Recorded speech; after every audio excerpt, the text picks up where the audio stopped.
Last year, the hashtag delete Uber movement drove a lot of riders to switch from using Uber to Lyft. Well, Lyft has lost many of those customers, and we're here to explain why. Xbox, Twitter, Uber, Postmates, Netflix, MoviePass, Google, Facebook, eBay, DoorDash, Apple, Amazon, Airbnb, The Apptrepreneur. Hey everyone, this is Kevin, the Apptrepreneur, and the hashtag delete Uber movement is definitely something that I will remember because that was when this channel really hit its stride. I remember like the fresh amount of viewers and voices. People were pissed at Uber, and it wasn't just the drivers, it was passengers too.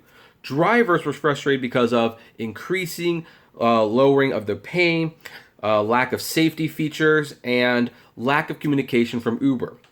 And Uber passengers were upset because of the lack of safety features, lack of communication by Uber, and the fact that Travis Kalanick was on the board of the Trump administration. So, yeah, there was a lot that people did not like about Uber. Still a lot of people don't like about Uber. We just dislike different things about them, I guess, except for the payment thing. The payment is still going down. Well, here's the thing. During the hashtag delete Uber movement, a lot of customers, yes, they did delete Uber. But they weren't going to stop using rideshare. So what were they going to do? Well, they moved over to Lyft, which was the friendlier alternative, the nicer alternative. And yet, since that time, Lyft lost the story that they were the good guys. Now, how did this happen? Well, the Washington Post has an idea. We have this technology piece, which I believe is an opinion piece, just to let you know. And it says, how Lyft lost the trust of delete Uber women who thought it was woke. So yeah, we're going to be talking about woke politics. I'm sorry, but it's important. So anyway, Christina Vasquez Munez, I hope I pronounced that correctly, felt uncomfortable when a Lyft driver asked for her phone number during a ride.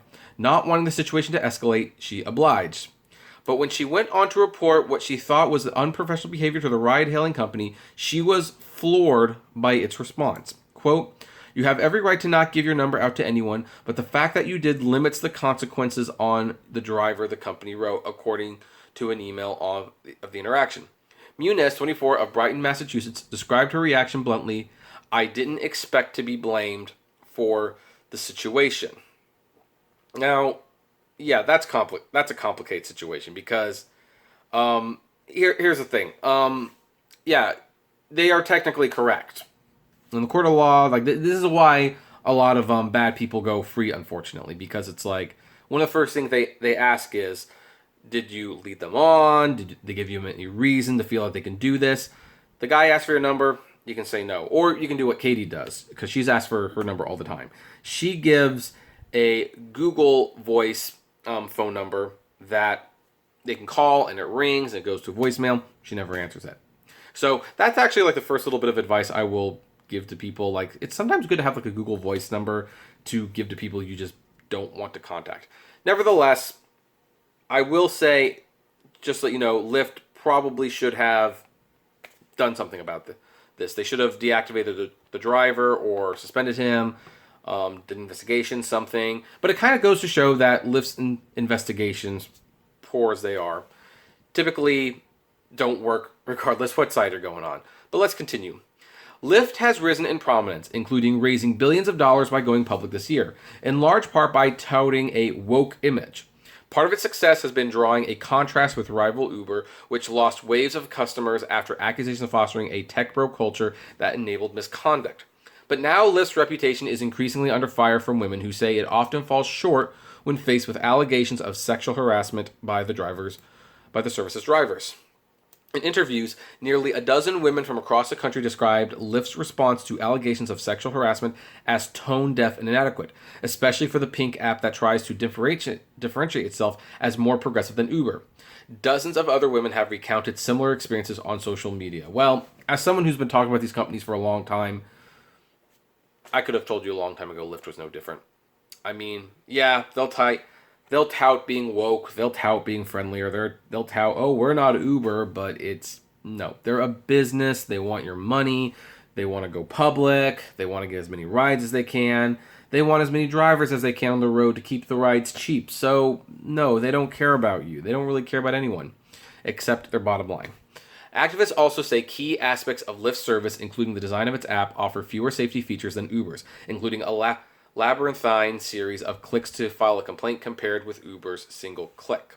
Which, I will say, in defense of the multiple clicks, I do think Lyft does need more information before actually deactivating a driver, because unfortunately the problem with Uber's single click is that it's a little too convenient.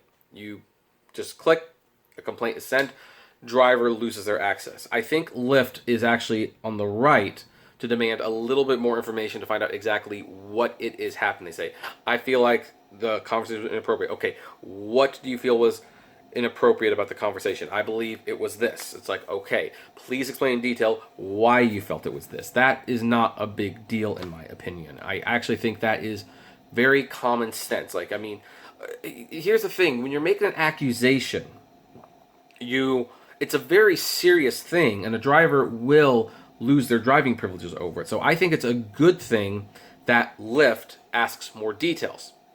Also, it should be noted that when you ask more details, it can help Lyft better understand from the passenger's point of view what is going on.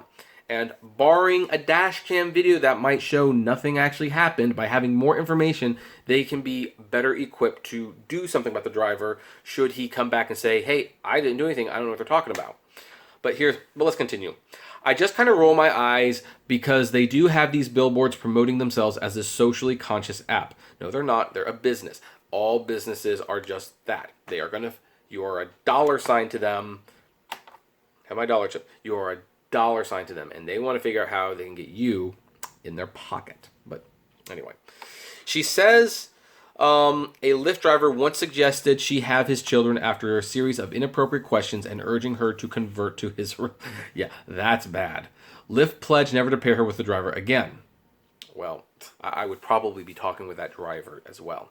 She said this response was inadequate because it treated her case as a sour personal interaction instead of saying it would discipline or better train the drivers. Better train the driver? These drivers aren't trained.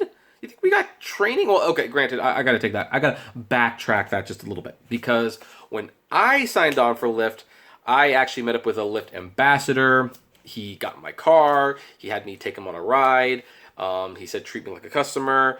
It was actually kind of like an interview process, really. And then he made a personal recommendation afterwards that I would be a good driver. And, I've had a 4.9 for the most part ever since, so I guess I was a good driver.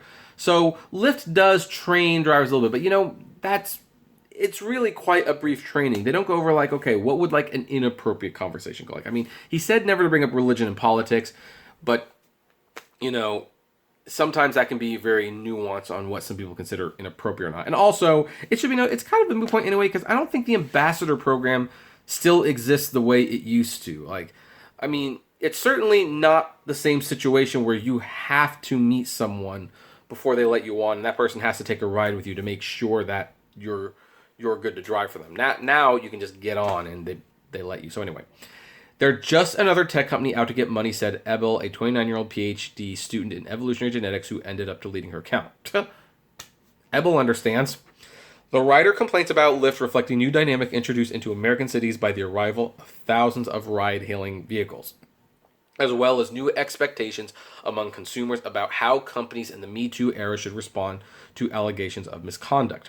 While passengers have been riding in taxis for decades, also sometimes encountering unprofessional behavior, the problem of sexual harassment by drivers in app-based rides is becoming more visible, in part because of the sheer volume of trips is growing, and also they don't vet their drivers, and there's a lot more of them than there are taxi drivers.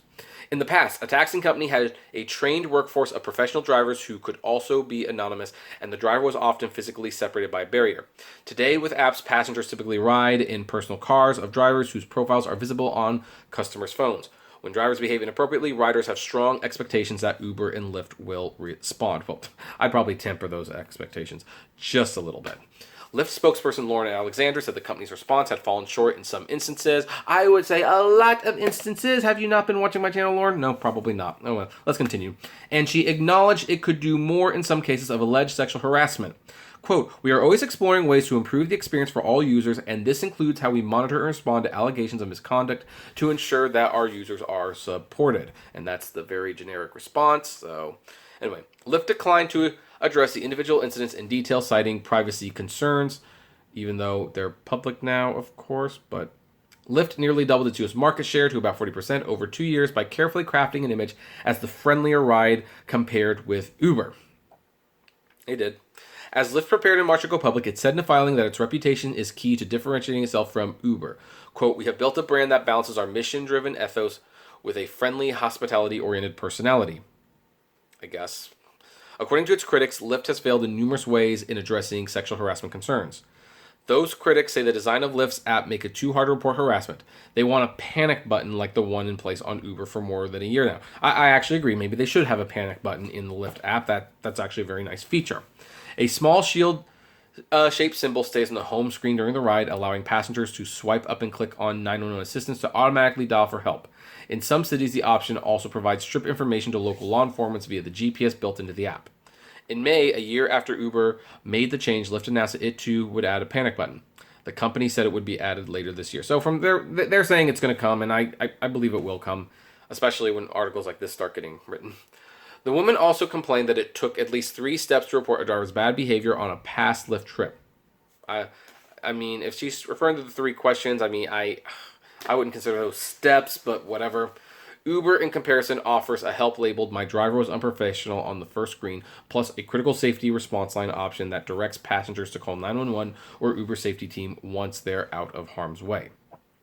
Lyft added reoccurring driver background checks in April, nearly a year after Uber did so, something Uber has said resulted in more than 20,000 drivers getting kicked off the app, some of which didn't deserve it. In fact, some of these people, they have YouTube channels themselves, but, we won't dwell on that. That's their stories to share. Lyft has not provided data on the results of its ongoing checks, much like they don't provide data on most things they do. So, how much longer is this article? So anyway, this is a fairly long article. Anyway, here's one of the victims. Now, I'm going to leave the link below, but here's the thing. I want to give my thoughts on this, because here's the thing. I do believe in due process. I mean, I cannot be on this channel and say that Lyft should automatically be deactivating drivers. There should just be a one tap button response to this. I don't believe that. I believe they should ask more questions. I believe if the questions are and the accusations are serious, they should do something. There should be an investigation, which there rarely is. But this is where the rubber has a hard time meeting the road. Passengers want instant satisfaction, hey, I felt uncomfortable with this person, I want them off the road. And I'm not saying they're wrong to feel that way. That's just the way they feel. And from the driver's perspective, it's there are some drivers who totally deserve to be booted. And some of them get booted and they know exactly what they did. Here's where the problem comes, and this is why Lyft is, of course, better and more right, in my opinion, to ask more questions. Because so many of these are just random complaints hey, they want a free ride, or they didn't like that they made me not drink my beer. I had to drink that beer outside the car and then I could get into the car. They made me do that. I'm going to complain to them and I'm going to get a free ride. I'm going to say they were driving intoxicated or they made an inappropriate comment.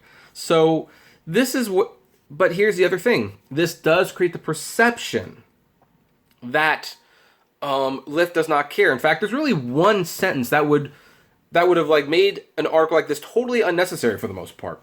If in the emails they said, "We will never pair you with this driver again. We will be doing a full investigation. We may contact you and request more information." When you have a line like that in there, guess what? People feel a little bit more comfortable about taking Lyft.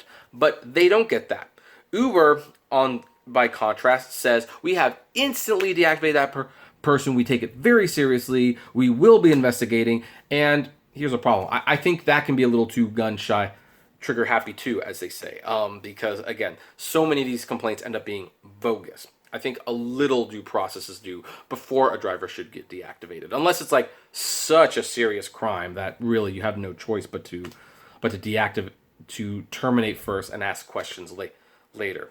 Like someone who says this person threatened to drive the car off the bridge, yeah, you know what? Deactivate that person just to be on the safe side, because you don't want a passenger in the car when that happens. But so articles like this kind of frustrate me a little bit because, in a sense, I understand where they're coming from. And by the way, Lyft should have that panic button. I'm surprised they don't. What are you waiting for at this point? Is this like, are you holding on to this good news? Like, hey, we've lost another $4 billion, but hey, we've got the safety button now. Is that for the shareholders? Like, what? Why wait on that? But here's at the same time, I have a hard time completely getting behind, like, you know, we just want it to be one button. Like, a panic button, by the way, can be one button. But when you're going to make a serious accusation, it's like just one button. Like, no, I think it should be a little bit more than that. So I have like mixed feelings about an article like this one. But here's the bottom line. In handling this way, whether it was good or bad, Lyft has lost a lot of trust that the people who distrusted Uber had in Lyft.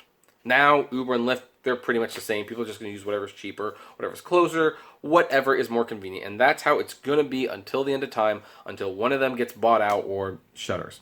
However, I would now like to ask what you think about this. Are you someone who bought into the delete Uber hashtag, moved to Lyft, and now found that Lyft is not the company that they are saying they are? I would love to know. So, comment below, like, favorite, share, subscribe. If you enjoy my videos, consider becoming a Patreon member. It's totally optional, of course, but even as little as $1 a month goes a long way to helping the channel run smoothly, and you get access to my Patreon's exclusive blog.